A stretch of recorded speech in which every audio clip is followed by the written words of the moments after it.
শিবির জোরপূর্বকভাবে জাতীয় কবি কাজী নজরুল ইসলামের সমাধির পাশে ওসমান হাদিকে সমাহিত করেছে। সেই সময় অনেকেরই সেখানে তাকে সমাহিত করার পক্ষে মত ছিল না, কিন্তু শিবির এক প্রকার জোর করে বিশ্ববিদ্যালয় প্রশাসনের উপরে চাপ প্রয়োগ করে ঢাকা বিশ্ববিদ্যালয়ের কেন্দ্রীয় মসজিদের পাশে এই হাদির কবর স্থাপন করেছে। আসসালামু আলাইকুম, আপনাদের সবাইকে শুভেচ্ছা জানাচ্ছি। আমি তানভীর হাসান। প্রিয় দর্শক, বিএনপি নেতা রাশেদ খান অভিযোগ করেছেন যে ছাত্র শিবির ওসমান হাদিকে জাতির পিতা বানাতে চায়। দর্শক, রাশেদ খান তার ভেরিফাইড ফেসবুক পেজে লিখেছেন, শিবির কি এখন শেখ মুজিবুর রহমানের স্থলে শহীদ ওসমান হাদিকে জাতির পিতা হিসেবে দাঁড় করাতে চায়?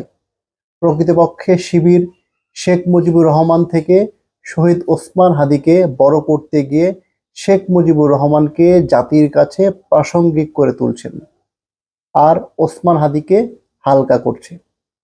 দর্শক, তিনি অভিযোগ করেছেন যে শেখ মুজিবুর রহমান, যিনি বাংলাদেশের স্বাধীনতা আন্দোলনের অন্যতম নেতা, তাকে ছোট করার জন্য ওসমান হাদিকে শিবির ব্যবহার করছে। দর্শক, আপনারা জানেন যে ওসমান হাদি গত বছরের ডিসেম্বর মাসে আততায়ের গুলিতে নিহত হন। এরপর থেকে তার মৃত্যুকে কেন্দ্র করে সারা দেশে ব্যাপক অরাজক পরিস্থিতি তৈরি করে একটি উগ্র মৌলবাদী গোষ্ঠী। তখন প্রথম আলো, ডেইলি স্টার সহ বেশ কিছু স্থাপনায় উদীচী, ছায়ানট, বিভিন্ন সামাজিক সাংস্কৃতিক সংগঠনের উপরে হামলা চালানো হয়। সেই ওসমান হাদির মৃত্যুর সঙ্গে সঙ্গে তার মৃত্যুর ঘটনাকে কেন্দ্র করে জামাত শিবির বিভিন্ন রাজনৈতিক ইস্যু তৈরি করার চেষ্টা করেছিল সেই সময়। এমনকি যেদিন ওসমান হাদিকে গুলি করা হয়েছিল সেই দিন সঙ্গে সঙ্গে ডাকসুর ভিপি ও শিবির নেতা সাদিক কায়েম বিএনপি নেতা মির্জা আব্বাসকে দোষারোপ করে ফেসবুকে পোস্ট দিয়েছিলেন যে ওসমান হাদির কে গুলি করার পেছনে নাকি মির্জা আব্বাস জড়িত। পরবর্তীতে জানা গেছে এর সঙ্গে মির্জা আব্বাসের কোনো ধরনের সংশ্লিষ্টতা নেই। সেই ওসমান হাদিকে ব্যবহার করছে, তাকে ব্যবহার করে রাজনৈতিক ফায়দা লোটার চেষ্টা করছে শিবির, এমনটি অভিযোগ করেছেন বিএনপির নেতা রাশেদ খান। দর্শক, তিনি বলেছেন যে শিবির জোরপূর্বকভাবে জাতীয় কবি কাজী নজরুল ইসলামের সমাধির পাশে ওসমান হাদিকে সমাহিত করেছে। সেই সময় অনেকেরই সেখানে তাকে সমাহিত করার পক্ষে মত ছিল না, কিন্তু শিবির এক প্রকার জোর করে বিশ্ববিদ্যালয় প্রশাসনের উপরে চাপ প্রয়োগ করে ঢাকা বিশ্ববিদ্যালয়ের কেন্দ্রীয় মসজিদের পাশে এই হাদির কবর স্থাপন করেছে। দর্শক, আপনারা জানেন যে হাদি তার উত্থান হয়েছিল 2024 সালের 5ই আগস্টে শেখ হাসিনা সরকারের পতনের পর থেকে। তিনি বিভিন্ন ধরনের কথাবার্তা বলছিলেন, বিভিন্ন অশ্লীল ভাষা ব্যবহার করছিলেন। তিনি ভারত বিরোধিতাকে একদম তুঙ্গে নিয়ে গিয়েছিলেন। একদল মানুষ তার প্রচন্ড ভক্ত, যদিও তার কর্মকাণ্ড নিয়ে ব্যাপক বিতর্ক রয়েছে।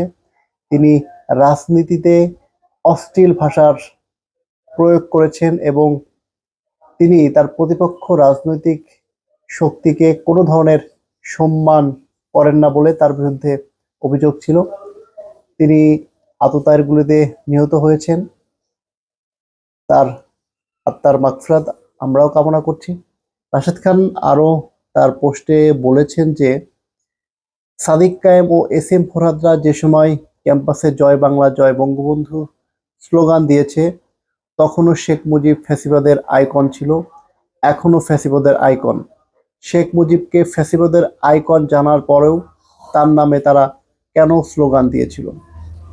এখন কেন তারা তার নামে থাকা হলের নাম পরিবর্তনের জন্য আন্দোলন করছেন? শেখ মুজিব কি গণঅভ্যুত্থানের সময় জীবিত হয়ে ফিরে এসেছিল, সাদিক কায়েম ও ফরহাদের গালে থাপ্পড় মেরেছিল? দর্শক, আপনারা জানেন যে সম্প্রতি সাদিক কায়েম এবং এস এম ফরহাদের নেতৃত্বাধীন শিবিরের ডাকসু তারা ঢাকা বিশ্ববিদ্যালয়ের শেখ মুজিবুর রহমান হলের নাম পরিবর্তনের দাবি জানিয়েছেন। তারা বলছেন যে এই হলের নাম শহীদ ওসমান হাদি নামে করতে হবে।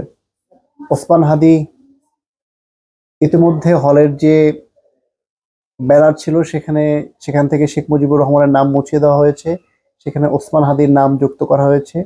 তবে এখনো অফিসিয়ালি সেই হলটির নাম বঙ্গবন্ধু শেখ মুজিবুর রহমান হল। সেটির পরিবর্তনের দাবি জানিয়েছেন সিনেট ভবনে, এবং এটি নিয়েই রাশিদ খান বলেছেন যে আপনারা তো আগে শেখ মুজিবের পক্ষে, শেখ হাসিনার পক্ষে স্লোগান দিতেন, এখন তাহলে কেন এর বিরোধিতা করছেন। তার অভিযোগ যে মূলত রাজনৈতিক ফায়দা লোটার জন্যই, একটা বিশৃঙ্খল পরিবেশ তৈরি করার জন্যই সাদিক কায়েম এবং ফরহাদরা তারা এই হলের নাম পরিবর্তনের দাবি তুলছে। দর্শক, আপনাদের কি মনে হয় সাদিক কায়েম, ফরহাদ ও শিবিরের অন্যান্য নেতারা কেন এই হলের নাম পরিবর্তনের দাবি তুলছেন?